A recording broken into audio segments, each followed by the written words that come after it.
آپ نے T V پر آنے سے پہلے جرنلزم کا کوئی اور بھی حصہ آپ نے کیا ہوا ہے, مطلب آف کیمرہ بھی کام کیا ہوا ہے؟ جی میں نے جرنلزم میں بی اے کیا تھا 1999 میں 1999 میں. میں نے جرنلزم میں اتنے پرانے ویسے لگتے نہیں ہیں جی تو میں نے ریڈیو کیا ہوا ہے. میں ریڈیو بی سی ریڈیو پہ کام کرتا تھا ایز اے پروڈیوسر لندن سے ہی. اس کے علاوہ ان کی ورلڈ سروس تھی, اس کے ساتھ کام کرتا تھا ریڈیو کے اوپر. اس کے علاوہ ویب سائٹ کے اوپر سٹوریز لکھتا تھا, میری بہت ساری بائی لائنز ہیں. تو میں نے پرنٹ تو نہیں کیا ہے سچ کے نیوز پیپر والا, لیکن ویب سائٹ والا پرنٹ کیا ہوا ہے, ریڈیو بھی کیا ہوا ہے اور ٹی وی بھی کیا ہوا ہے. تو آف اسکرین کام کرنا اور آن اسکرین کام کرنا کیا فرق ہے؟ مجھے کوئی ٹرانزیشن میں کوئی زیادہ وہ نہیں لگا ٹو بی آنیسٹ کہ کوئی بہت بڑی چینج ہوگی کہ آپ کو کوئی زیادہ محنت کرنی پڑے گی, اس لیے کہ آپ اسی بیسکلی جرنلزم سے ریلیٹڈ چیزیں ہی ہیں نا.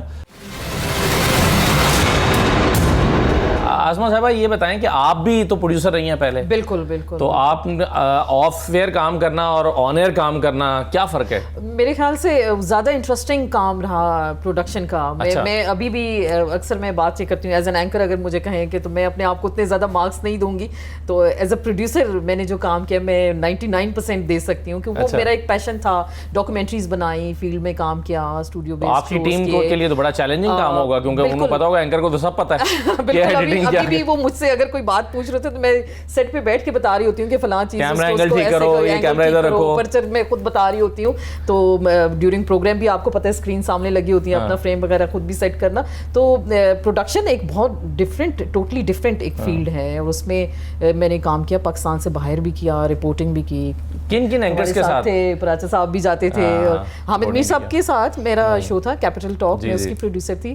اس وقت تو بڑے ینگ ہم لوگ جب اپنے کریئر کا سٹارٹ کیا, اور میں پہلی پروڈیوسر کہہ لیں فیمیل پروڈیوسر, میرے سے پہلے ایک اور تھی عائشہ ہوتی تھی. تو اس زمانے میں سنبھالا, ابھی بالکل پڑھ کے ہم لوگ نکلے. ڈانٹ پڑتی تھی حامد میر صاحب سے؟ پڑھتی تھی اکثر ایسا ہوتا تھا, لیکن سیکھا ان سے, بہت سیکھا بھی, اور جرنلزم میر صاحب سے بہت زیادہ سیکھی. اور لیکن جب ایز اے پروگرام, جب میں نے پروگرام کیا ایز اے پروڈیوسر کیا, تو پھر میں جو ظاہری بات ہے ایک پروڈیوسر کی کچھ ایبلٹیز بھی ہوتی ہیں اور اس کے پاس کچھ اختیارات بھی ہوتے ہیں. ابھی تو خیر اس طرح ہمارے پروڈیوسر شاید ابھی بھی ماشاءاللہ اچھا کام کریں, لیکن جس زمانے میں ہم نے سٹارٹ کیا تھا اب تو بہت فیسلٹیز آ گئی نا. یہاں بیٹھتے ہیں, پروگرام چھپ جاتا ہے, ایئر ہو جاتا ہے ساتھ ہی. اس زمانے میں تو ہم ٹیپوں پہ ریکارڈ کرتے تھے, 3 ٹیپس ہوتی تھیں, پھر ہم اس کو کرنا, ڈیجیٹائز کرنا, پھر اس کو ایک چیز کو ہم نے کٹ, ڈی وی گریب ہو رہی ہے, ہاں ڈی وی گریب ہو رہی ہے, پھر ایک شارٹ کو ہم نے DVR تنگ کر رہا ہے جی. 2 دن میں ایک پروگرام ہم اس کو ایڈٹ کر کے, اور وہ پھر ہمارا پروگرام جاتا تھا. لیکن اچھا ایکسپیرینس رہا, ملک سے باہر کام کرنے کا موقع بھی ملا, پھر رپورٹنگ میں آئی, پھر اس کے بعد اینکرنگ سٹارٹ کی. تو مطلب اسٹیپ بائی اسٹیپ سارے کام کیے. میں کیمرہ بھی آپریٹ کر لیتی ہوں, ایڈیٹنگ بھی میں کر لیتی ہوں. کیا بات ہے. رپورٹنگ میں فارن آفس کیا, پارلیمنٹ کیا, ڈفرینٹ فیلڈز میں کام کیا. اور اینکر کی جاب بڑی ایزی ہے. ابھی آپ آئے, بیٹھ کے 40 منٹ میں بول کے بال کے آپ چلے جائیں. آپ تو کچھ چیزوں پہ آپ رسپانسبل ہوتے ہیں, کانٹینٹ آپ نے کیا دینا ہے, کس طرح سے بات کرنی ہے, کس کے خلاف نہیں جانا. آپ کو احساس ہوتا ہوگا کہ آپ کی ٹیم بھائی کتنا کام کرتی ہے. ہاں بالکل, بہت کام کرتے ہیں. مجھے اب بالکل احساس ہوتا ہے کہ ہم تو یہاں سے اٹھ کے چلے گئے, تو وہ ہمارا تو اتنا کام ہے نا, بول دیا. اب انہوں نے شو کو بنانا ہے, آپ نے ایک چیز لگانی ہے, پھر آپ ویب پہ ڈالنا ہے, یوٹیوب پہ کرنا ہے, اور 10 چیزیں آپ کو پتہ ہے سوشل میڈیاز کے لیے کلپس نکالنے, اور بڑا کام ہے, بڑا کام ہے جو پروڈکشن کے لوگ ہیں. تو اس زمانے کا کام ایک بڑا ڈفرینٹ تھا, اور اس زمانے کا کام بھی چلے, جو سوشل میڈیا جب سے آیا ایکسٹرا رسپانسبلٹیز آ گئی ہیں وہ بھی. تو میرے خیال سے مجھے ایز اے پروڈیوسر مزہ آیا, اور میرا شوق ہے کہ میں ڈاکیومنٹریز میں نے بنائی, بڑی اچھی بنائی. تو ایک میری ڈاکیومنٹری تھی افغانستان میں جو خواتین جرنلسٹ تھیں ان پہ میں نے بنائی تھی. تو امریکہ کے لیے سلیکٹ ہوئی تھی, تو IVL پروگرام میں تب گئی, اور وہاں پہ انہوں نے ڈسپلے بھی کی تھی کافی جگہ پہ. تو بڑا اچھا لگا تھا کہ آپ کا کام ہے, ہر جگہ دکھایا جاتا ہے. میں آپ سے بعد میں پھر پوچھتا ہوں کہ یہ پھر فیصلہ, اگر آپ کو اتنا مزہ آ رہا تھا, پھر آپ نے اینکر بننے کا فیصلہ کیوں کیا. لیکن پرائز صاحب یہ بتائیں کہ ایک ایسا اینکر جو رپورٹر رہا ہو اور ایک ایسا اینکر جو رپورٹر نہ رہا ہو, دونوں میں کیا فرق ہوتا ہے؟ میں اینکر بھی ہوں, 5 دن شو کرتا ہوں, ساتھ میں رپورٹر بھی ہوں. میں ابھی بھی فارن آفس میری بیٹ ہے, ایز اے اسپیشل کورسپونڈنٹ میں وہ بھی کرتا ہوں. تو ایڈوانٹیج ہے. اگر ایک ورڈ میں آپ پوچھنا چاہ رہے ہیں نا کہ آپ نے پارلیمنٹ کور کی ہے 10-12 سال 15 سال, تو جو اینکر پارلیمنٹ گیا ہی نہیں یعنی بہت سارے ہمارے اینکر نہیں جاتے ادھر, ان کو نہیں پتا یہ کمیٹی سسٹم کیا ہوتی ہے, کمیٹی روم نمبر 2 کیا ہے, 4 کیا ہے, اور پھر چیمبرز کیا ہیں. ان کے سامنے بات کی جائے نا, وہ اپنے چیمبر میں ہیں تو وہ سمجھتے ہیں شاید جج کی بات کر رہے ہیں, ٹھیک ہے, اپوزیشن چیمبر ہے, لیڈر آف دی ہاؤس ہے. یہ بھی لوگوں کو نہیں پتا کہ لیڈر آف دی ہاؤس اور لیڈر آف دی اپوزیشن کیا ہوتے ہیں, ان کی رسپانسبلٹیز کیا ہیں. تو رپورٹر ہونے کا ایڈوانٹیج ہے, plus as a reporter you have reach out. Anchor کا ڈس ایڈوانٹیج ہے کہ اس کا ڈائریکٹ پولیٹیشین کے ساتھ وہ ریچ آؤٹ نہیں ہے. دیکھیں نا, پاکستان کے کانٹیکس میں مور اور لیس ہمارے سارے جتنے بھی ٹاک شوز ہیں they are of political nature, political orientation ہے.